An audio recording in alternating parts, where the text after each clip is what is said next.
What's going on, everybody? How y'all doing, man? First and foremost, I just want to thank everybody, man, for all the support. Y'all been great, man. I truly appreciate all the views, comments, feedback, suggestions, man. Keep them coming, man. This channel's important to me, man, and I hope it's important to some of y'all, man. Tonight I'm gonna get into why I started it, and I'm gonna talk about some personal issues, not for me, but not just with me, but I got some stories I'm gonna share with y'all, from people who overdose and are no longer with us. And I think that was a big move for me to make these videos, man, is because I'm still here, man, and I shouldn't be. I've overdosed several times. The one time breaks my heart. My sister, her and her husband, man, he seen a video of me being dragged out of a car to the other side, me and put in the passenger side. I overdosed at Walmart.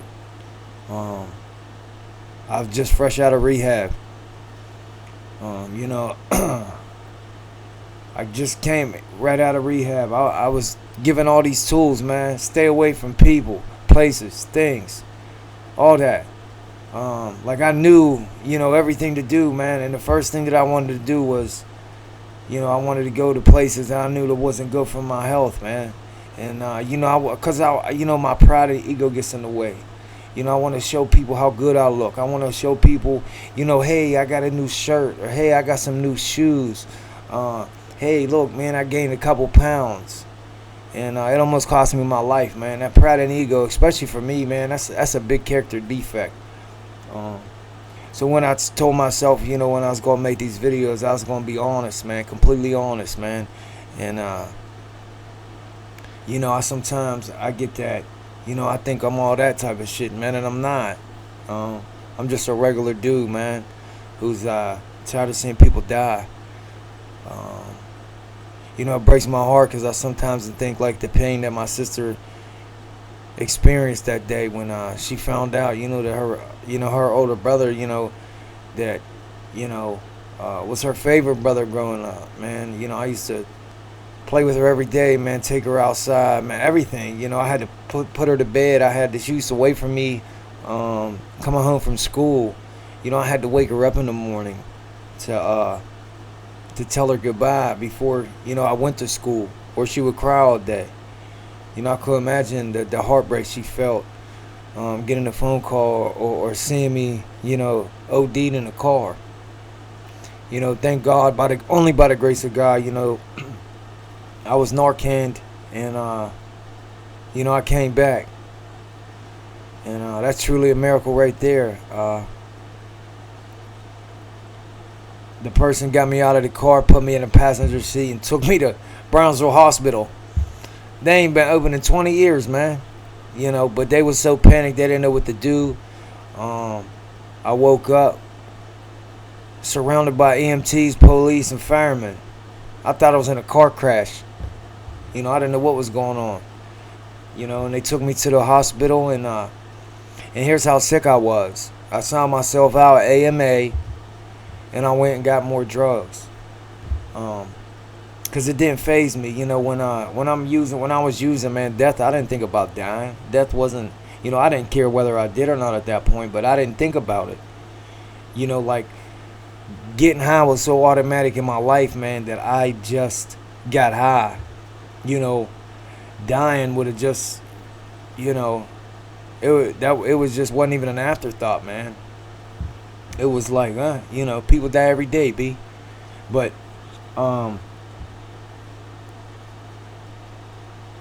by the grace of God, I'm here, man. I'm able to share with you. And I think that's what, motivated me to make these videos. They're important to me. I got comments and feedback already that, they've helped people already, man. And that right there is a blessing, man, because it keeps me motivated. Like I said, I work a full-time job and, take care of a kid. Because, I'm new at being a dad, because I neglected my responsibilities for my other kids, man. Um, I got two other beautiful boys, man, and one just turned 15. A beautiful boy, man, and I missed out on all of it, because I chose to, use drugs and alcohol instead of take care of my responsibilities as a man. I didn't do any of that, because I just, I was so far gone in the grip of addiction. It just had me in its grips, man, and it wasn't letting me go. It wanted me to die. And, only by the grace of God, I'm here today speaking with you guys. I'm going to talk about, overdose awareness, man, and I'm going to read a couple stories from people, man, that is no longer with us. These stories are from their family that are, continuously hurting and wondering what could they have done different or where they went wrong. And I can only imagine the thoughts that they have. I have thoughts too with, because I've lost people important to me in my life, man, through drugs and alcohol. And,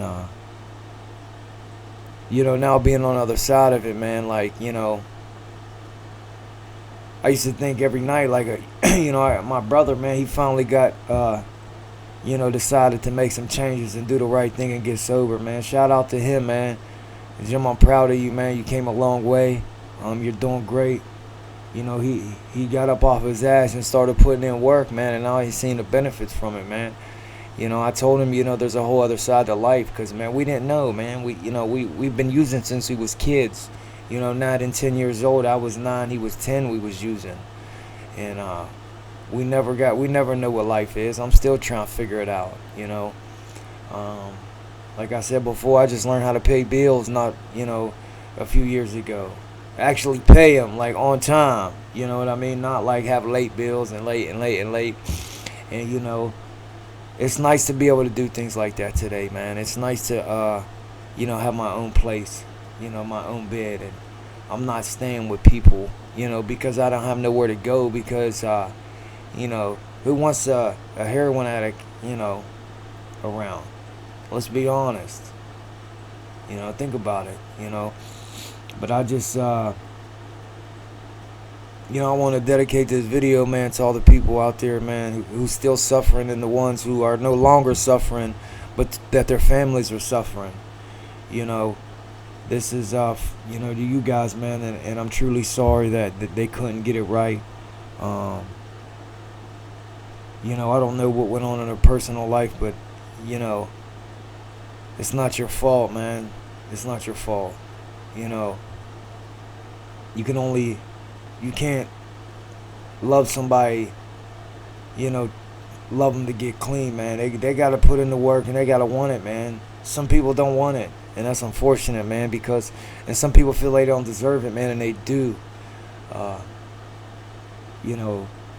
We get the behaviors that we acquire over the years of, using and finding ways to get more. It changes who we are. It changes our morals. It changes, our values. We become liars and manipulators and thieves and all kinds of different stuff, man. Even the people, that, I used to think, man, like, because I didn't steal from my mom, like, like, that I didn't steal from her, And somebody made a good point to me one time. They was like, well, what about the peace of mind you steal from her every night? When I used to go to jail, my mom used to be happy, man, because she used to at least know, like, I was alive and she wasn't going to get a phone call like I was dead. I just lay here and I think about this stuff now that I'm sober, man, and I just think, man, now I know what that feels like, especially with people I care about, wanting them to get sober and see, like, you can do it, man. Because I was the dude, like, hey, man, I never thought I couldn't get 24 hours sober. Like, I really couldn't put together any clean time, And it don't matter, man, if you got, 1 day, 2 days, we only got 1 day, man. All we got is 24 hours. None of the time that I put together matters, man. Only thing that matters is today. I got the tools and the knowledge and the experience from then, but the only thing that matters is today, because, we're only here today, man. Like anything can happen. And tomorrow's not promised. So, you know. But like I said, man, tonight, I just want to share a couple stories with you guys. Let me know what you think about them. If you like this, I'll do this on a regular basis, or maybe every other night. Like I said, man, you guys, it's not about me. It's about us as a whole, man. It's a fellowship, and that's what I'm trying to create here. And you know, give me ideas, topics, man. We can talk about whatever. It just don't have to be about addiction, man. It's about fellowship, connection, man. Because that, to me, like, that's what's on the other side of addiction, man. Is connection. I was looking at the stats, and man, over 1 million people has died since 1999 from drugs. Drugs and alcohol has killed more people than wars, car crashes, and heart attacks combined. 136 people die in the U.S. every day from drugs and alcohol. Like, them numbers are just, it's unbelievable. But here's the thing, man, you don't have to be part of that statistic, man. You can make it. Like, you got it in you, I promise you. Whoever thinks that they're the worst of the worst, or that they're at the bottom of the bottom, like, I can promise you this. There's somebody out there worse who's gotten sober. And it's always can get worse. Like, they say with your bottom, it's wherever you stop digging. And that's true, man. Like, but I can promise you, if you feel like, man, it can't get no worse than this, I promise you it can. It really can. But the great thing is like, today could be a new day for you, man. And you don't ever have to feel the way you do again. Like I said, life is going to show up whether you're sober or not. Your kids are going to grow up whether you're sober or not. So it comes down to, like, either you're going to raise them, or the system is going to raise them, or somebody else is going to raise them. And that's unfortunate, man, for a lot of people, man. And I just want people to open their eyes up. There's a big stigma on drugs and, alcohol. And it's, a drug is a drug is a drug. But it's the truth, man. A drug is a drug is a drug, man. Alcohol, man. Anything that changes the way you feel is a drug, man. And,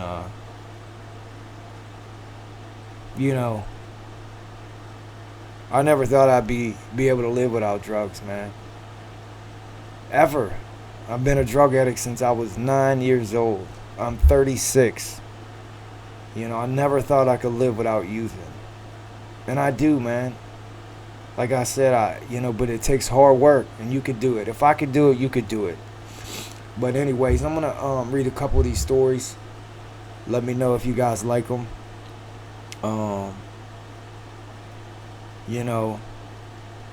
It's only by the grace of God I'm here. And I know I say that, but I just want that point across, man, because only thing Jay knows how to do is go to jail, and I'll take care of his responsibilities, stick a needle in his arm, his neck, and fuck shit up. That's all Jay knows how to do. But, when I pray to God and I keep doing the next right thing, and I don't make it about me, and I help people, and I think about other people, and I pray, and I follow, I let God lead, man, today, and I follow his lead, man. And somebody sent me something today, man, because I've been struggling, like, with my anger, and I've been struggling with issues with that involves my son and stuff. And he sent me this link, and it was just, it opened my eyes up, man, because, like, it's hard to pray for people that, you got issues with, like, and it ain't even I have an issue with them per se. I got an issue with how they are with a certain individual, my son. And, God, man, teaches us to forgive, man. It's a hard concept, man. I can forgive somebody for doing something, man. I could, turn the other cheek. But when it involves that, like, I find it hard to, forgive that person, man, or pray for that person, man. And,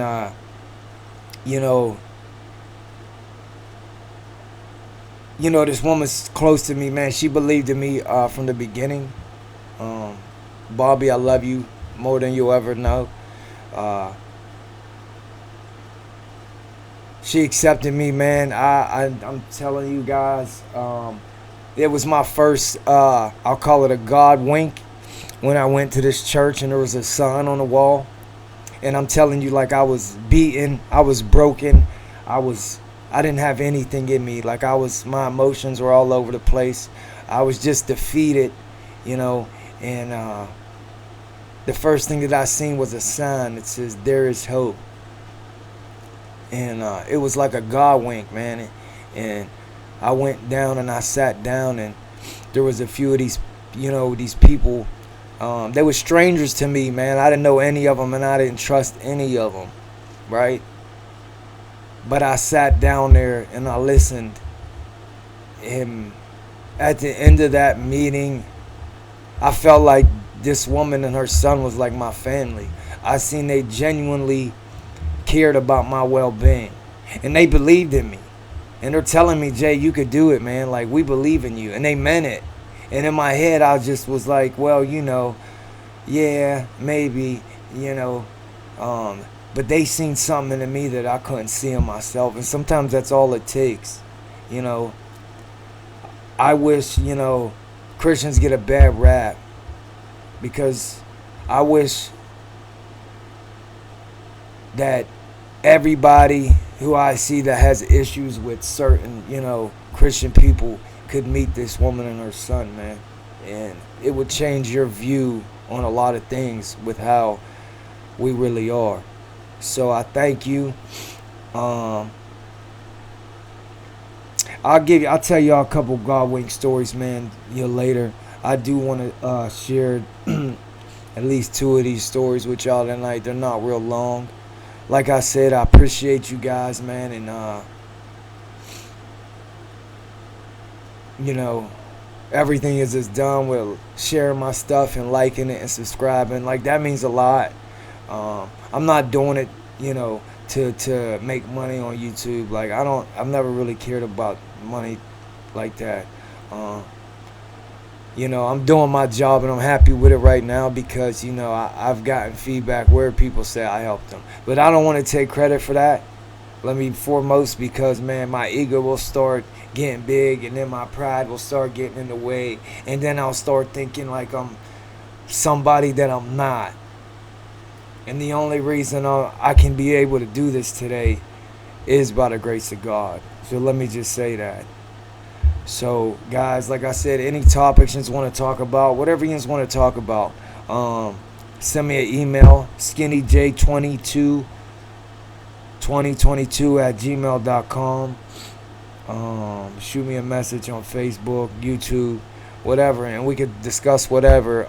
If you want me to share your story, I'm going to have some guests on here soon as we get together and I figure out how to do it, because this is all new to me.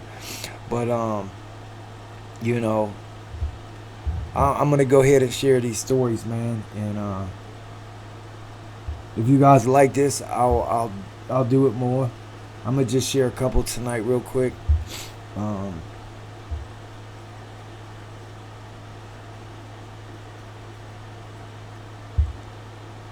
Ron, 1981 to 2015. I am the face of addiction. On October 21st, 2015, at the young age of 34, less than 24 hours of being out of jail for the 4th time and many unsuccessful attempts at sobriety, I accidentally overdosed on heroin in my bedroom. And I am now just a memory to all those who love me. Heroin stole my bright future, and it left a monumental hole in my family's heart. It took my chance of showing my son how much I love him and the man his dad could have been. I will now never get the chance to tell my son how proud I am of him, to be his dad, and how proud I am of him. My son Ron struggled with addiction for 5 years after becoming addicted to prescribed pain medications while living in Florida after a back injury. Moving his new wife and newborn son back to the home state of New York, their plan was to raise their son around his large extended family. This made getting his meds hard. Doctors here are not so lowball in prescribing the pain meds. so he resorted to street drugs. This was the beginning of the end of the son I knew. He lost so much of his life, his wife of 4 years, and even his son. The drugs had taken over his life, and he desired nothing from his past life, only worrying when he could get that next hit. He ignored the help and love from people who cared and loved him. You could see the sadness in his eyes as he fought within himself from right to wrong, but could not let go of that demon. When sober, he expressed how ashamed he was and how sorry he was for hurting the ones who loved and cared for him. He had expectations, hopes, and desires for the future, but this drug only allowed these thoughts and desires to flow from his mouth, sometimes only days to hours before that demon crept back in. It took from me my loving son, my oldest son. A part of me died with my son. I am thankful for the time that I had while he was sober and he was home. I had my son back, even if it was short. I am thankful he passed at home, knowing he was loved and by the ones who love him. My biggest fear was that knock at the door that he died on the streets. Always in my heart, never to be forgotten, my angel, my son. I am now on a mission to help others in pain from loss.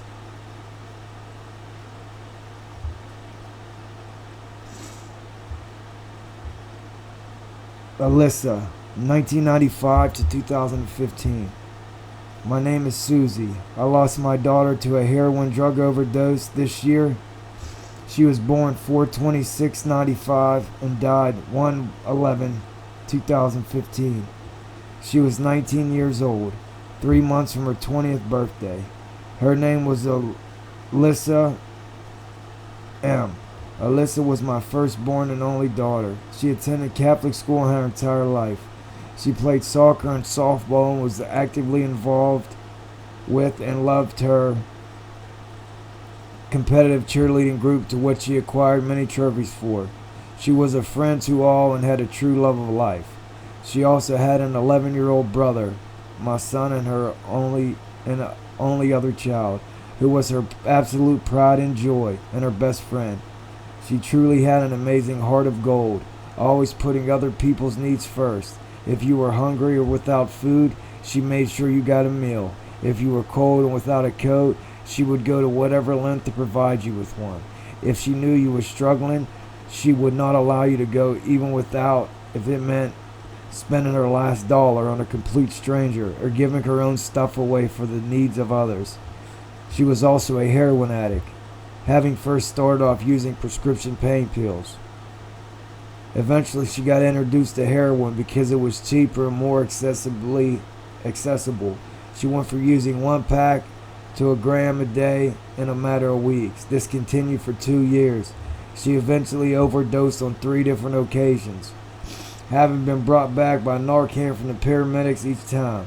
They would put her in a mental health with a 72-hour hold, then release her to me. I drove her from rehab to rehab 6 months before her death. She had stayed long enough to detox, then take off. I spent endless hours up all night wondering, waiting for her call. The morning of January 11th, as I opened the front door and saw two police officers standing there, I knew they didn't have to speak a word. Them standing there said it all. They said it'll get easier with time. Well, it's only gotten harder, as my heart was truly broken the day you left. I love you, little LaBelle, my sweet, precious baby girl. I miss you more than you can ever know. So there's just a few stories, man, I'm going to share with you guys tonight, man. Addiction doesn't discriminate. It doesn't matter who you are, what kind of life you have, rich, poor, black, white, it doesn't matter. All it wants is to kill, steal, and destroy. And if you let it, it will.